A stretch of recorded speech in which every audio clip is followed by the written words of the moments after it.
Martin Scorsese sat across from Carolyn Leavitt, his hands resting calmly on his knees, but his eyes were blazing.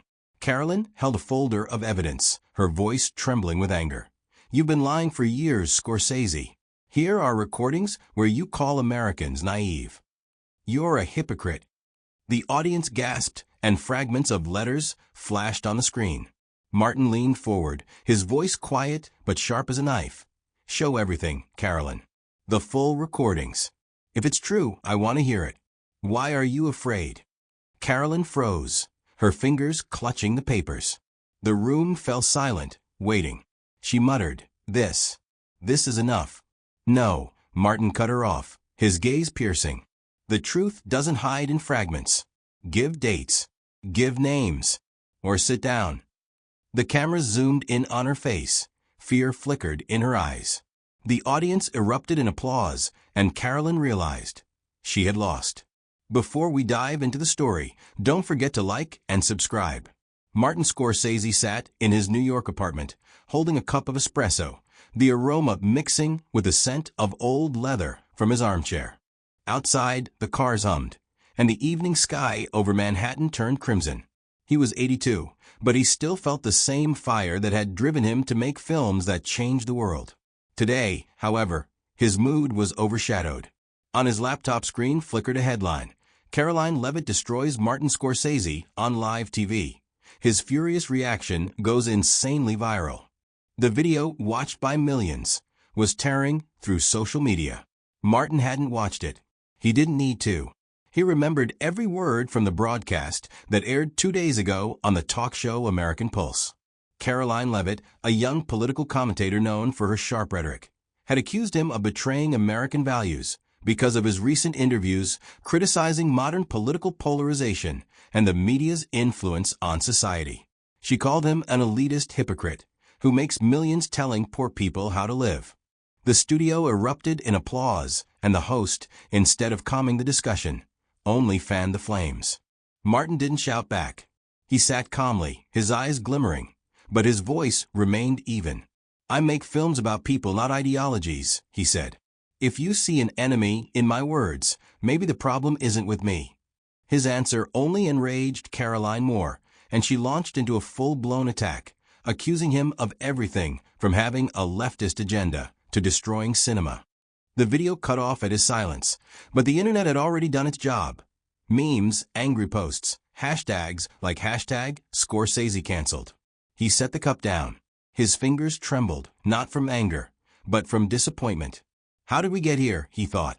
The America he knew, the country of immigrants and dreamers, felt fractured, and his words, meant as a call for reflection, had become just more ammunition in the media war. The phone rang. It was his old friend, producer Harry Uslin. "Marty, have you seen what they're saying?" Harry's voice was hoarse, as if he'd been smoking all day. "I don't read the commentary." "You know that. It's more than comments. This is a full-blown campaign. Leavitt's going on Morning Beacon tomorrow. They say she's planning something big. Wants to finish you off. Martin rubbed his temples. "She doesn't know me. She only sees the image she's created in her head. So what are you going to do? You can't just stay silent." He didn't answer. Silence had always been his shield, but this time it was costing him. His name was being dragged through the mud, and people who once quoted Taxi Driver or Goodfellas now called him a traitor. He knew that in America 2025, words carried weight, but he also knew that truth rarely wins in a TV studio. The next morning, Martin woke to the sound of a garbage truck outside his window. The smell of asphalt and coffee seeped in through the open window. He put on a simple gray sweater, dark pants, and an old cap, the kind of look that made him blend into the New York crowd. Today, he wasn't going to hide in his apartment or answer journalist calls. He needed to understand what was happening beyond his own world. He headed to a small cafe on 12th Street, a place where he often brainstormed scripts. The place was old, with worn wooden tables and faded Broadway posters on the walls.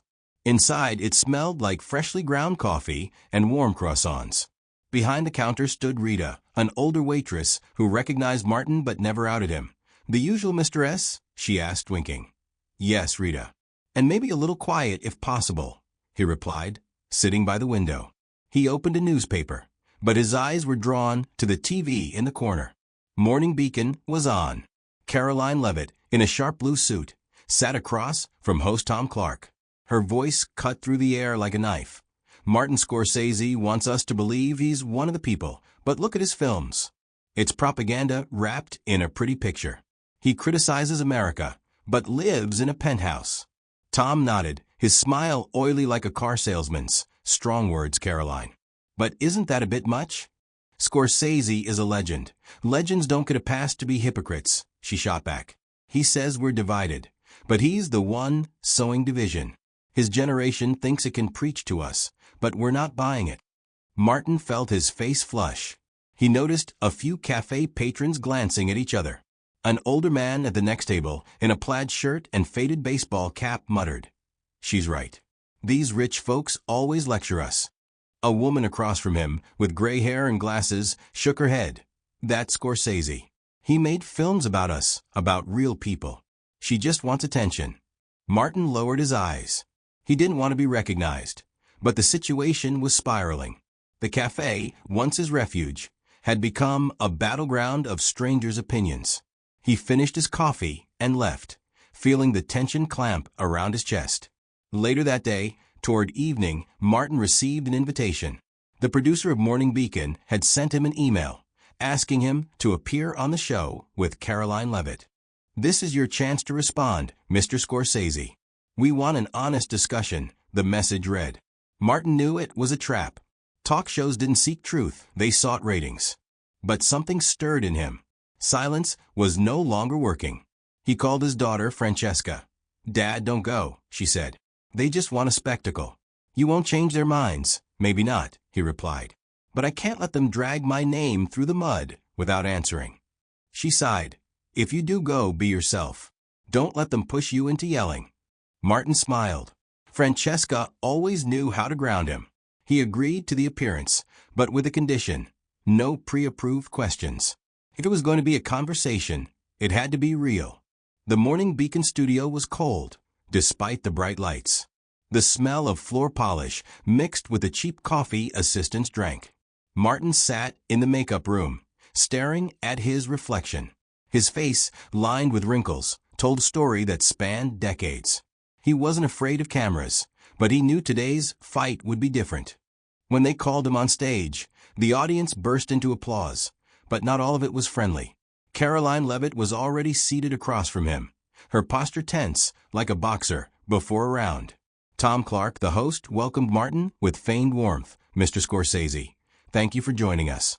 "Caroline, you started this conversation." "The floor is yours," Tom said, reclining in his chair. Caroline didn't hesitate. "Martin, you say you want to unite." When the Morning Beacon broadcast ended, Martin Scorsese stepped out of the studio into the cold New York air. The street was buzzing. Taxis honked, street vendors shouted nearby, and the smell of roasted chestnuts mixed with exhaust fumes. He pulled his cap lower, but he could feel the eyes of passers-by drawn to him like a magnet. Someone in the crowd even snapped a photo of him with their phone, muttering, "That's the old guy from TV." Martin quickened his pace, but his thoughts buzzed louder than the city. He hadn't expected his words on air to cause such a stir. Within hours after the show, the internet exploded.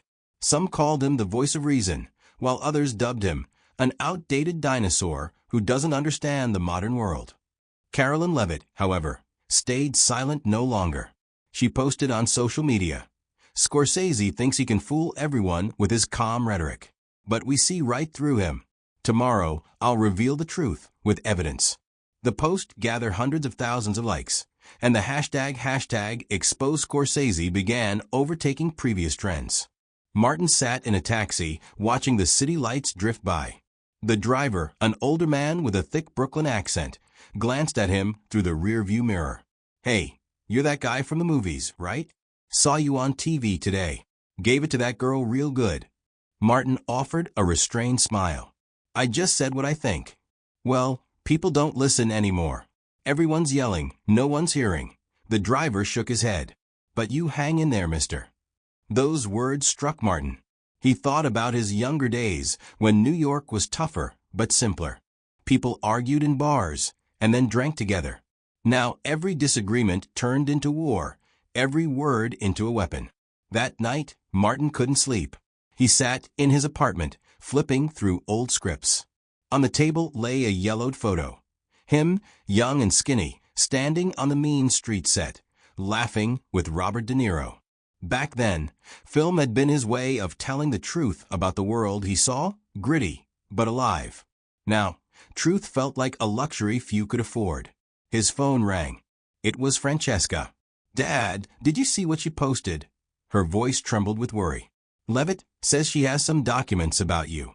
"What could that be?" Martin sighed. "I don't know, sweetheart. But if she wants to play dirty, that's her choice. I won't stoop to that." "Are you sure you want to go through with this? You could just back out." He paused, looking at the photograph. "I can't. If I stay silent, that means they win. Not me, not my films, lies." Francesca recognized that tone.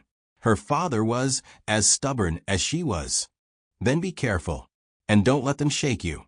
The next morning, Martin woke to a knock on the door. It was a courier with a package, a plain brown envelope with no return address. Inside was a single sheet of paper with printed text. "If you go on air tomorrow, we'll publish everything." You know what this is about. No signature, just the smell of cheap ink. Martin felt his chest tighten. He didn't have enemies who played this dirty, but in his long career, there were plenty of moments that could be twisted. An old scandal? A private conversation? Or pure fabrication? He didn't know. He called Harry Uslin. "Harry, someone sent me a threat." "No details, just we'll publish everything." Harry cursed. "That's Leavitt or her people. They're playing mind games. What are you going to do?" "I'm going on air," Martin replied, without hesitation. "You sure?" "If they've got something. If I back down, they win." "I'm not afraid of the truth, Harry. I'm afraid of silence." The Morning Beacon studio was even more tense this time. The spotlights seemed brighter, the air heavier. Martin sat in the same chair, but now the studio was packed. People held signs. "Scorsese is our voice, and cancel the hypocrites." Carolyn Leavitt entered with the confidence of someone holding an ace. Her eyes gleamed with certainty, and in her hands was a folder full of documents. Tom Clark, as always, stirred the pot. "Welcome back. Carolyn, you promised a reveal. Martin, are you ready to respond?" Carolyn spoke first, her voice sharp as glass. "Martin, you claim to stand for truth, but are you ready to face it yourself? I have evidence that you funded political campaigns that go against your so-called humanist values. You're playing both sides to protect your reputation." The crowd murmured. Martin felt the air thicken. He knew there had been no such campaigns, but the accusation sounded convincing. He looked at the folder in her hands. Was this a bluff? Or something from his past he had forgotten? "Show your evidence, Carolyn," he said calmly, though his heart was pounding. "If you're making accusations, don't hide behind words." She opened the folder and pulled out a few sheets. "Here are transfers from your foundation supporting organizations that promote radical ideas. You call yourself a man of dialogue, yet you're funding division." Martin leaned forward, eyes narrowing. "Name these organizations. Name the dates. If you have the truth, I want to hear it." Carolyn hesitated. Her fingers clutched the papers, but she didn't answer right away. The crowd noticed, and a whisper rippled through the room. Tom Clark, sensing the moment slipping, jumped in. "Carolyn, let's have specifics." She sighed and began reading off names, a few charitable foundations Martin had indeed supported. But he knew them well.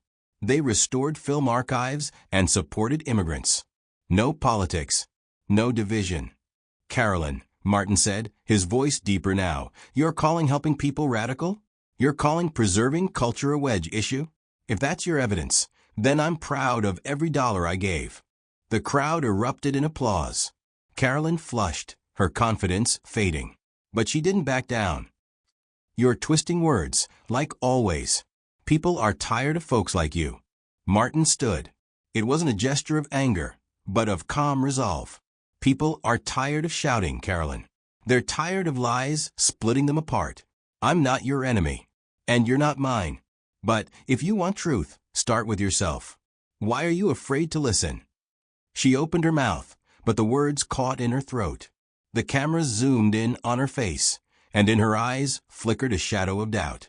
The broadcast cut to commercial, but the tension lingered in the air like smoke. Backstage, Martin's hands trembled. He didn't know if his words had reached anyone. But when he walked out of the studio, a young assistant, a skinny guy with a neck tattoo, approached him. "Mr. Scorsese, I just wanted to say, you were real today. My parents watched, and they said the same thing. Thank you." Martin Scorsese sat in his apartment, holding an old film reel, a piece of 35mm tape from his first short film. Its surface was scratched, but each frame preserved the passion with which he had once begun. Outside, New York buzzed with its relentless rhythm. Sirens, horns, muffled voices of pedestrians. But inside, it was quiet, only the clock on the wall ticking, counting down the hours to the new broadcast of Morning Beacon. The threat received yesterday hung over him like a shadow, but Martin felt no fear, only fatigue and a strange clarity. His phone lay on the table, the screen blinking with messages. Francesca wrote, "Dad, are you sure you want to go? We could just spend the weekend in Connecticut." Harry Uslin had called 3 times, pleading for him to hire a lawyer. Even Rita from the cafe had sent a message, "Mr. S., keep your head up. We're with you." Martin smiled as he read her words. These small gestures reminded him why he didn't give up. He knew that today's broadcast would be decisive. Carolyn Leavitt had promised a final blow, and social media buzzed with rumors, from supposedly compromising letters to old interviews taken out of context. But Martin wasn't going to play by their rules.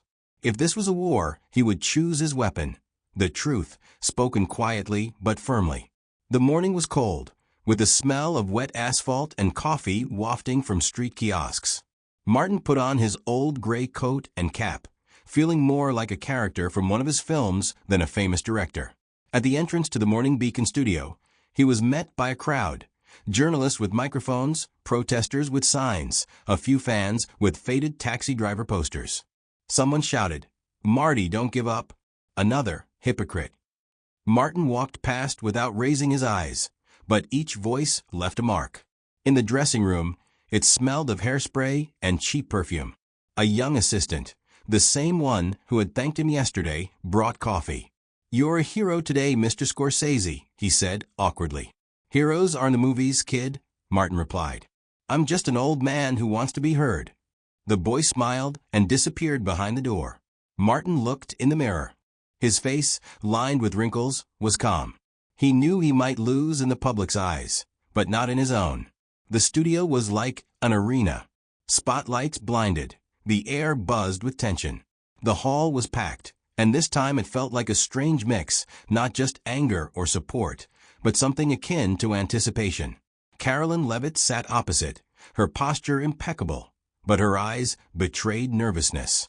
She held a tablet in her hands, and a thick folder lay nearby. Tom Clark, the host, looked as if he anticipated record ratings. "Welcome to the finale of our discussion," Tom proclaimed with feigned drama.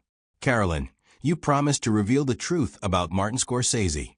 Martin, are you ready for this?" Martin nodded, his gaze calm but attentive. "I'm ready to listen, but I want the truth, not a show." Carolyn stood, holding the tablet like a shield. Her voice was sharp, but with a slight tremble. "Martin, for years you've built the image of a man of the people, but I have evidence that you lied. Here are recordings of your private conversations where you mock Americans, calling them naive and gullible.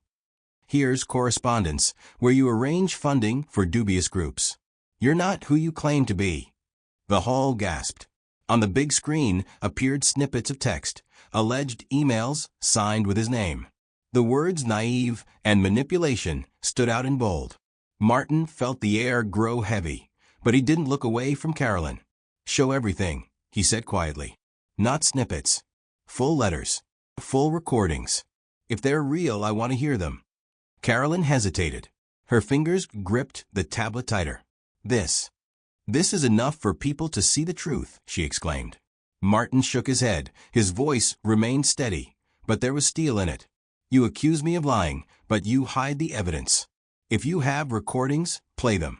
If you have letters, read them in full. Why are you afraid? The hall fell silent. Tom Clark, sensing the situation slipping away, tried to change the subject. But Martin raised his hand. No, Tom. Let's finish this. Carolyn, I don't know who gave you these papers or what you want to prove. But I know one thing. The truth doesn't live in fragments. It lives in people, in their stories. I've been making films about that my whole life. If I was wrong, tell me. But don't lie. Carolyn opened her mouth, but no words came. Her eyes darted around, seeking support in the hall, but instead of applause, she met silence. One of the audience members, an elderly woman in the front row, stood up. I grew up on your films, Mr. Scorsese, she said, her voice trembling with emotion. You showed us the truth, even when it hurt. I believe you. Another man, in a faded denim jacket, added, Miss, if you have evidence, show it. If not, sit down. The hall erupted in applause, but this time it wasn't for the show, but for a moment of sincerity. Carolyn lowered the tablet. Her face was pale, and her hands trembled. She muttered something about misunderstanding, but her voice was drowned out by the noise of the hall. Martin stood up. He didn't triumph, didn't mock. Instead, he turned to Carolyn and said so quietly that the cameras barely caught it, You don't have to be my enemy, Carolyn. We both want to be heard.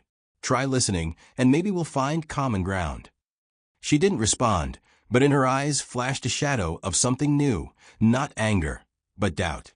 The broadcast ended, but the moment lingered in the air like an echo. The next day, Martin woke up to silence. No threats, no calls. He turned on the TV, but Morning Beacon was silent about him this time.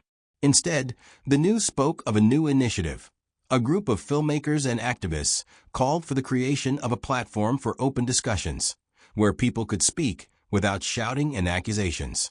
Someone on social media wrote, Scorsese reminded us that truth is not a weapon, but a conversation.